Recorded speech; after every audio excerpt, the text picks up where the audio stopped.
बिस्मिल्लाहिर्रहमानिर्रहीम। आज हम लिमिट का जो सवाल सॉल्व करने जा रहे हैं, ये हमारे पास न सिर्फ पाकिस्तान से बल्कि इंडिया, यूएई और काफ़ी सारी जगहों से बच्चों ने या स्टूडेंट्स ने ये कहा है कि सर इस लिमिट के अंदर हमारा कॉन्सेप्ट क्लियर नहीं हो रहा, ये प्लीज़ आप अच्छी तरीके से एक्सप्लेन कर दें। बाज़ औक़ात को तो ये पता ही नहीं चल रहा कि किस तरीके से हम इसको सॉल्व करेंगे।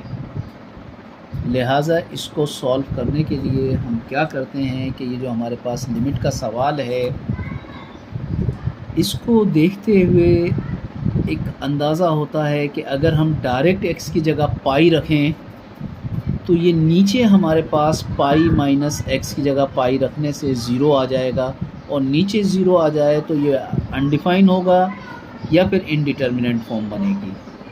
ठीक है, तो लिहाजा इससे बचने के लिए हम क्या करते हैं कि ये जो हमारे पास ऊपर का हिस्सा है √5 प्लस cos x माइनस 2, इस हिस्से से रैशनलाइज कर लेते हैं हम।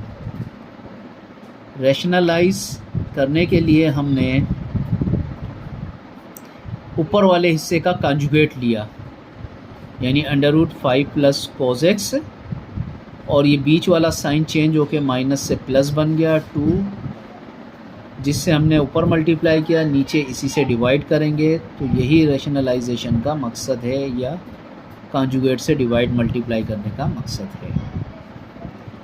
अब ये देखें बीच में प्लस है, तो इसमें डायरेक्ट हम x की जगह पाई रख सकते हैं। तो इसको रख कर इसकी लिमिट से पहले हमने लिख लिया 1/√5 plus cos pi plus 2 limit x tends to पाई।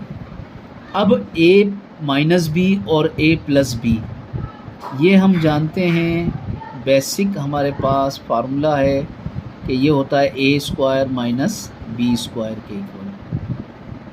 ठीक है, तो लिहाजा अब हम क्या करते हैं कि a की जगह हमारे पास है √5 प्लस cos x और ये इसका स्क्वायर, माइनस b की जगह 2 और ये इसका स्क्वायर, अपाउंड में इसमें हम पहले ही x की वैल्यू x की जगह पाई रख चुके हैं, तो इसको लिमिट से पहले लिख लिया।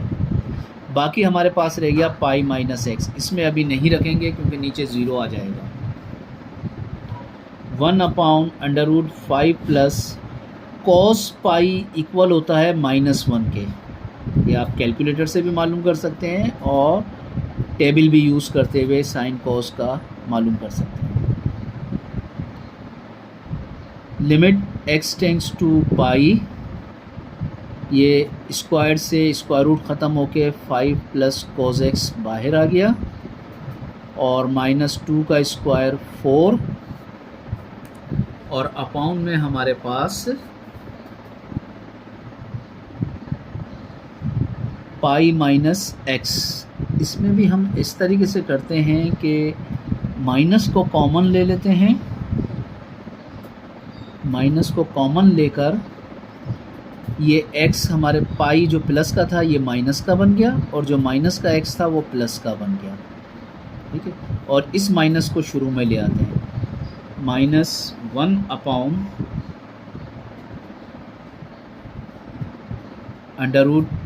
(1/√5 plus minus -1 plus 2 limit x tends to pi, और प्लस का 5 माइनस का 4, तो प्लस का बचा 1 प्लस cos x अपाउंड, अच्छा माइनस को तो यहाँ ले गए हम, बाकी बचा पहले प्लस वाला x लिख लिया, फिर माइनस का पाई रख लिया। इसको सिंप्लीफाई किया, माइनस का 1/√4 प्लस 2, और limit x tends to pi 1 plus cos x upon x minus 4। इस पूरे को सिंप्लीफाई करेंगे, 4 का अंडर रूट 2 आएगा, 2 में 2 ऐड कर देंगे तो ये आ गया माइनस का 1/4 limit x tends to pi 1 plus cos x upon x minus pi. अब इसके हमारे पास दो तरीके हैं कि या तो x माइनस पाई को सपोज कर लिया जाए, एक तरीका ये है। दूसरा तरीका ये है कि इसको दोबारा से रैशनलाइज किया जाए 1 प्लस cos x को 1 माइनस cos x के ज़रिए, एक तरीका ये है। तो सब्स्टिट्यूशन का मेथड हम कर लेते हैं। Let y is equal to x minus pi, और x की अगर वैल्यू निकालें तो माइनस पाई यहाँ आके प्लस हो जाएगा, x is equal to y plus pi. also now limit is x tends to pi, x वाली जगह पर अगर पाई रखें, पाई माइनस पाई 0 तो y is 0। also y tends to 0 as x tends to pi, so limit 1 becomes, अब हमारे पास limit देखें क्या आ गई, माइनस का 1/4 लिमिट x से y में कन्वर्ट हो जाएगी, x टेंड्स टू पाई की जगह y tends to 0, 1 plus cos x की जगह हमारे पास आया है y plus pi upon y, minus 1/4 cos alpha plus beta का फार्मूला हम प्रीवियस क्लास में पढ़कर आए हैं कि ये होता है हमारे पास cos alpha cos beta minus sine alpha sine beta. लिहाजा ये फार्मूला हमने cos y प्लस पाई के ऊपर अप्लाई किया, 1 plus cos y cos pi, फिर बीच में minus sine y sine pi upon y, but cos pi is equal to -1 and sin pi is equal to 0। ठीक है, ये चाहे तो आप टेबल से भी मालूम कर सकते हैं और चाहे कैलकुलेटर से ये वैल्यू निकाल सकते हैं। So limit y tends to 0, 1 plus cos y -1 minus sine y into 0 upon y।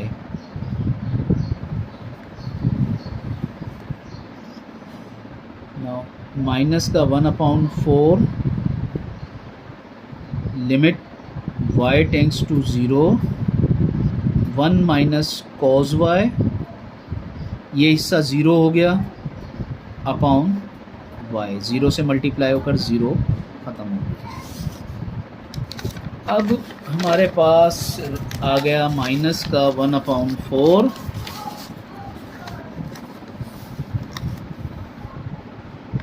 Minus का 1/4 limit y tends to 0, 1 minus cos y upon y।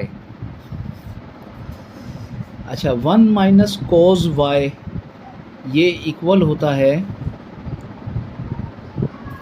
Sorry 1 minus cos theta equal होता है 2 sine square theta upon 2। ये trigonometric identities जो हैं वो use की हमने। तो माइनस का 1/4 limit y tends to 0, 1 minus cos y की जगह 2 sine square y upon 2, 2 sine square theta की जगह y है यहाँ पर, y अपॉन 2 अपॉन y, 2 बाहर आ गया, माइनस का 2/4 लिमिट y टेंड्स टू 0। अब ये साइन स्क्वायर है तो एक साइन हमने इसके नीचे रख दिया y के और इसको भी 2 से डिवाइड मल्टीप्लाई किया ताकि एंगल की तरह बन जाए, और एक साइन y को हमने यहाँ रख दिया। ये 2 भी यहाँ आ गया, ये 2 से बल्कि ये 2 कैंसिल, माइनस का 1/4, इसके अपाउंट में भी 2 ले आते हैं, जैसे इससे पहले सवालात में भी हम लेकर आए थे कि इसके नीचे 2 लगाएंगे तो 2, इस 0 के नीचे लगाएंगे तो वो 0 ही हो जाएगा। Limit y/2 tends to y/2, limit y tends to 0 sine y/2। ठीक है, ये दो साइन स्क्वायर की वजह से अलग अलग कर दिया। माइनस का 1/4, ये फार्मूले के मुताबिक ये जो फार्मूला होता है sine theta upon theta, limit sine theta upon theta 1 के बराबर होता है, लिहाजा ये फार्मूला हम इधर लगाएंगे। माइनस का 1/4, इसकी जगह पर 1 आ गया और इसमें डायरेक्ट हम y की जगह 0 लगा देंगे क्योंकि कोई फार्मूला हमारे पास नहीं बन रहा। माइनस का 1/4, साइन 0/2 0 होता है और साइन 0 की वैल्यू 0 होती है। 0 से इसको मल्टीप्लाई किया 0, तो 0 is the limit of our given function. Okay, hope that मुझे उम्मीद है आप सबको क्लियर हो गया होगा। हमारे पास नाजरीन जो वो स्टूडेंट्स जो पाकिस्तान से, इंडिया से, यूएई से और दूसरे ममालिक से थे जिन्होंने ये मालूम किया था, उम्मीद है कि काफ़ियों को क्लियर हो गया होगा। अल्लाह हाफ़िज़।